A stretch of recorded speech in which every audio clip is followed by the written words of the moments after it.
Oi pessoal, tudo bem com vocês? Meu nome é Weldes, eu sou professor de História, sou pós-graduado também em História e Ensino de História. Hoje a nossa aula é falando sobre o Segundo Reinado, Política, Economia e Abolicionismo, o Enem. É um curso voltado então para o Enem e outros vestibulares também, para que assim vocês possam compreender melhor e também se prepararem de uma forma mais clara e objetiva para os vestibulares que estão vindo aí. Nós estamos também voltados também principalmente para o conteúdo que acaba caindo bastante porque está relacionado à nossa história. E esse conteúdo que está relacionado à história do Brasil é o Brasil Império. Nós estamos falando de um dos períodos mais longos da nossa história, que foi governado por Dom Pedro II. Esse período chamado de Brasil Império ou chamado de Segundo Reinado. Esse período ocorreu desde 1840 a 1889. Então, durante 49 anos, o Brasil foi governado por Dom Pedro II. E Dom Pedro II, quem foi ele? Nós vamos ver que ele foi então foi o segundo imperador do Brasil e ele tinha várias características. Era um homem intelectual que gostava da cultura, gostava da educação, gostava da ciência e que também as incentivava aqui no Brasil. Durante esse período, nós vamos observar que Dom Pedro II chegou ao poder no Brasil em 1840 através de um golpe chamado golpe da maioridade. E o que foi esse golpe da maioridade? Aqui no Brasil, durante 1831 a 1840, o Brasil estava passando por um período chamado de período regencial. Foi um período no qual o Brasil estava passando por várias revoltas, porque Dom Pedro I havia voltado para Portugal e tinha deixado o seu filho Dom Pedro II com apenas 5 anos de idade. Nós vamos observar que durante esse período houve várias revoltas aqui no Brasil e essas revoltas queriam se aproveitar que Dom Pedro II não tinha idade suficiente para assumir o poder no Brasil e esses estados queriam assumir o poder no Brasil e até mesmo proclamar a sua república. Durante esse momento, nós vamos observar então que, para colocar ordem no Brasil, os políticos do Partido Liberal decidiram se reunir, formaram o chamado Clube da Maioridade e, mesmo sendo contra a lei, nós vamos observar então que eles se reuniram e decidiram então proclamar a maioridade de Dom Pedro antes do período, antes de completar 18 anos de idade, e colocaram ele, mesmo sendo menor de idade, para assumir o poder no Brasil. Naquele momento, isso foi necessário realmente para colocar ordem e acabar com aquelas revoltas. Claro que a gente vê que isso era a visão que o Partido Liberal teria para colocar ordem no Brasil e assim unificar e evitar que o Brasil acabasse se fragmentando. Nós vamos observar que o governo mais longo da história do Brasil, o governo de Dom Pedro II, foi marcado por uma política estável, confrontos internacionais, e vamos ver que a economia do Brasil esteve baseada principalmente na economia cafeeira. Nós vamos observar que aqui no Brasil existiam dois grupos políticos, o Partido Conservador e o Partido Liberal. O Partido Conservador estava concentrado principalmente no Rio de Janeiro e em Pernambuco. Era formado por ricos proprietários rurais, burocratas do serviço público e grandes comerciantes. Havia o Partido Liberal, que era formado pelos profissionais liberais urbanos, proprietários rurais de áreas de colonização mais recente. E a gente vê que praticamente não havia nenhuma diferença na prática desses dois partidos. Ambos não tinham nenhuma ideologia propriamente desses partidos, mas eles realmente estavam preocupados apenas com interesses particulares. Estavam preocupados em enriquecerem e principalmente adquirirem poder. Nesse momento, nós vamos observar que Dom Pedro II ele pensou então uma forma de organizar o poder no Brasil para que dessa forma todos tivessem acesso ao poder e assim evitar qualquer tipo de rivalidade, de briga, de discussão, e ele realmente queria colocar ordem no Brasil e evitar briga entre esses dois partidos que, embora não fossem profundamente diferentes, eles tinham um objetivo diferente. O Partido Conservador era a favor da centralização do poder unicamente com o imperador, e o Partido Liberal desejava que cada província do Brasil tivesse certa liberdade, liberdade econômica, liberdade administrativa, e é nesse momento que nós vamos observar, principalmente, o que é que vai acontecer. O Brasil, durante o governo de Dom Pedro II, foi uma monarquia constitucional. E uma monarquia constitucional, nós vamos observar que ele vai estabelecer o sistema parlamentar. Ou seja, o rei ele não governa só. Ele vai governar com a ajuda de um parlamento, vai governar com a ajuda de um primeiro-ministro.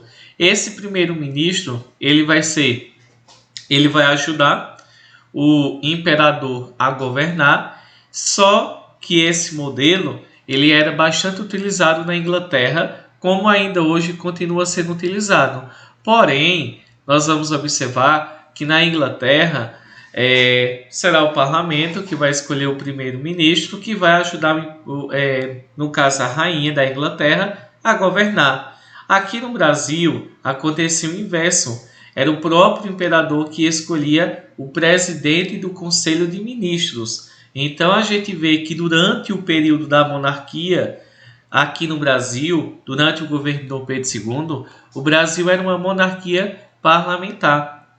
E essa monarquia parlamentar, ou uma monarquia constitucional, nós vamos ver que o Brasil, durante esse período, o imperador Dom Pedro II, ele então tinha a ajuda então de um presidente do Conselho de Ministros, que um ano seria um presidente do Conselho de Ministros do Partido Liberal, outro ano seria do Partido Conservador, para que assim não houvesse nenhuma discordância e os dois conseguissem então administrarem tranquilamente. Nós vamos observar que durante esse período, Dom Pedro II enfrentou também várias revoltas, como a revolta praieira, que ocorreu aqui em Pernambuco, e vamos ter também a Revolução Farroupilha.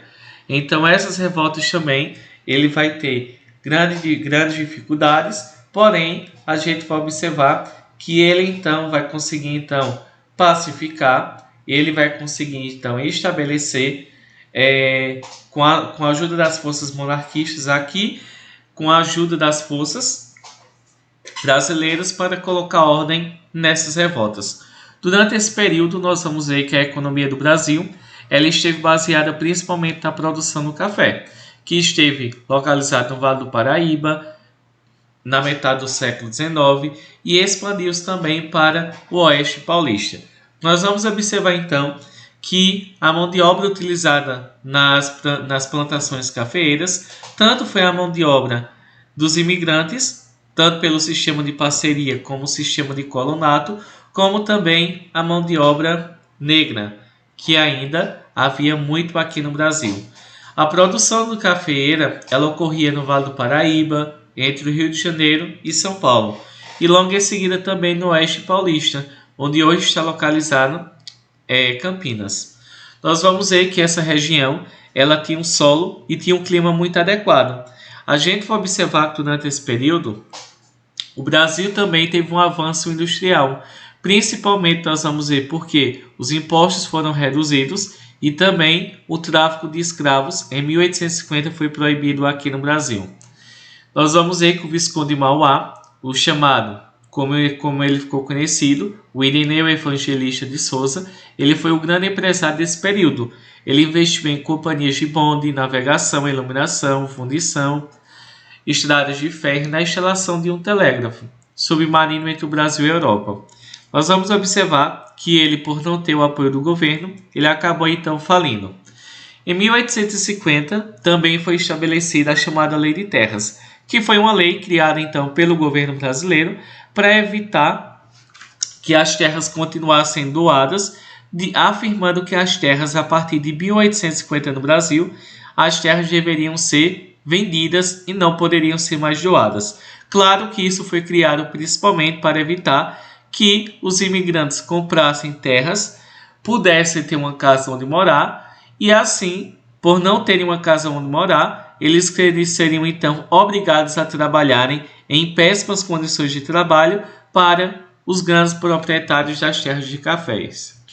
Nós vamos observar que durante muito tempo o Brasil foi explorado pela Inglaterra e durante esse período de 1863 a 1865 o Brasil vai entrar em uma questão chamada Questão Christie e vai romper com a Inglaterra. Isso vai culminar principalmente porque a partir daquele momento o Brasil ele começou principalmente a se envolver, a se destacar bastante, principalmente nesse momento com o desenvolvimento da sua economia. E é nesse momento que a gente vai observar que vai acontecer a chamada Guerra do Paraguai.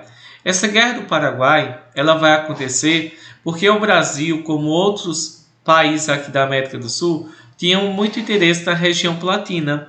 A gente vai observar que os objetivos do Brasil eram garantir o direito de navegação pelo Rio da Prata, formado pela junção dos rios Paraná e Uruguai, impedir que os vaqueiros uruguaios atravessassem as fronteiras brasileiras e atacassem as fazendas do Rio Grande do Sul, e nós vamos observar que, claro, que vai estar então pela Bacia Platina. Grande parte dos países aqui, como Brasil, como Uruguai, Argentina e como Paraguai, tinham grande importância e interesse no Rio da Prata, principalmente por quê? Porque era uma forma de negociar e de realizar o seu comércio através desse rio, o Rio da Prata, que sempre teve grande importância, principalmente para o Paraguai, que não tem saída para o mar, e a única forma de realizar o seu comércio era através desse rio. Nós vamos ver que o Paraguai ele era governado por Solano Lopes, que tinham pretensões de expandir sua economia. Nós vamos observar então que para se desenvolver precisa ter acesso ao Rio da Prata, que é a junção do Rio Paraná e do Rio Uruguai. Nós vamos observar então que a partir desse momento que Solano Lopes, que era o líder do Paraguai, desejava então expandir, tanto politicamente como economicamente, e a gente vai observar então que a partir desse momento em que o Paraguai ele decidiu então atacar o Brasil, decidiu então invadir a região do Rio Grande do Sul, e assim teve início a Guerra do Paraguai.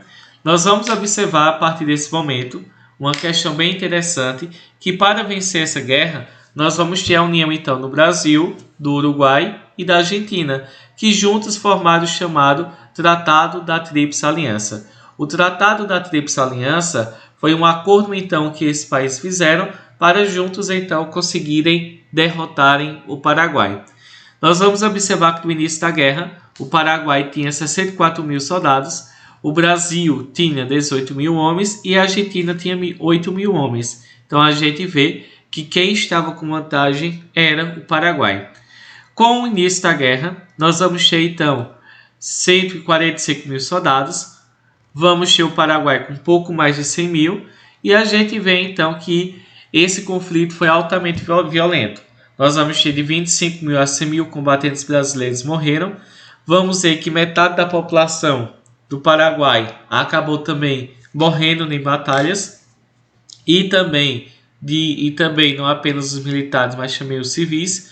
Vamos ver que a economia ela acabou sendo falida, vamos ver que o Brasil se endividou com vários empréstimos e os soldados também desejavam o fim da escravidão. Nós vamos ver que durante esse período houve a crise do Império. O governo de Dom Pedro II ele começou então a decair, a entrar em decadência por vários motivos. Pela Igreja Católica, que deixou de apoiar, pelo Exército também, que deixou de apoiar a monarquia, pelo movimento escravista e também a gente não pode deixar de falar pelo movimento republicano. É a partir desse momento que nós vamos ver a questão militar.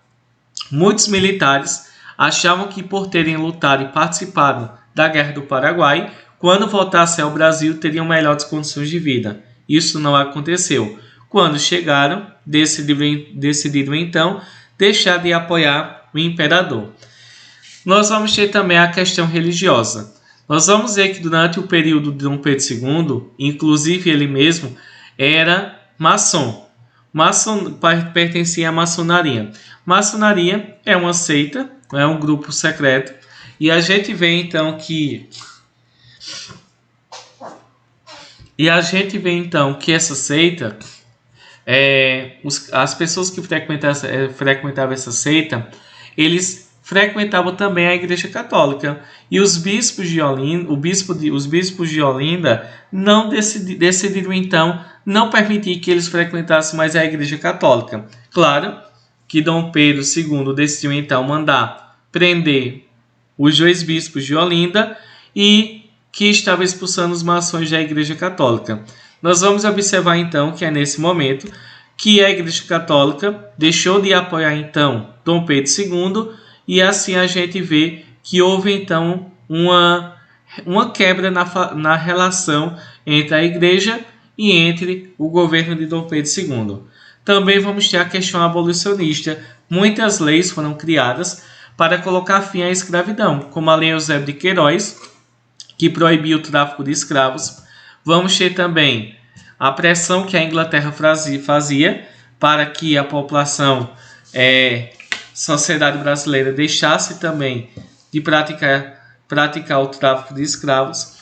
Vamos ver que além da Lei de Eusébio de Queiroz, vamos ter também outras leis, como a Lei do Ventre Livre, que tornava livre todos os negros, os filhos de negros escravos nascidos no Brasil, a partir daquele ano. Vamos ter a Lei do Sexagenário, que determinava a libertação dos negros com mais de 60 anos de idade. E vamos ver a Lei Áurea, assinada em 13 de maio de 1888, que decretava o fim da escravidão no Brasil. E por último, vamos ter então, em 1870, foi fundado no Rio de Janeiro o Partido Republicano, e em seguida foi criado também em São Paulo o Partido Republicano Paulista. É a partir desse momento que nós vamos observar que a população então, ela decidiu então se reunir para lutar por uma sociedade onde colocasse fim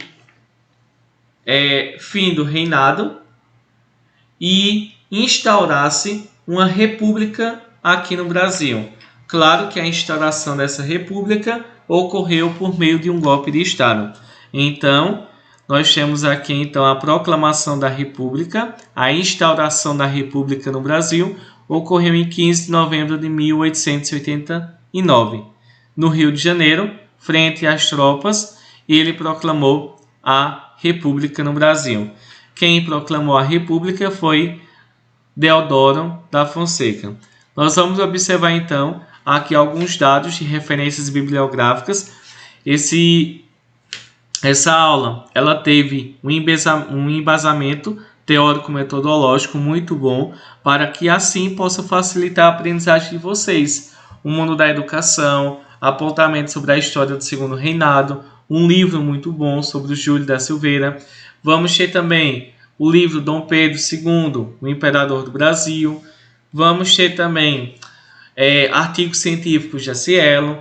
Então, façam bom uso desses dados de referências bibliográficas. Espero que vocês tenham gostado e que esse conteúdo tenha servido bastante para que assim vocês possam responder todas as questões sobre o Segundo Reinado.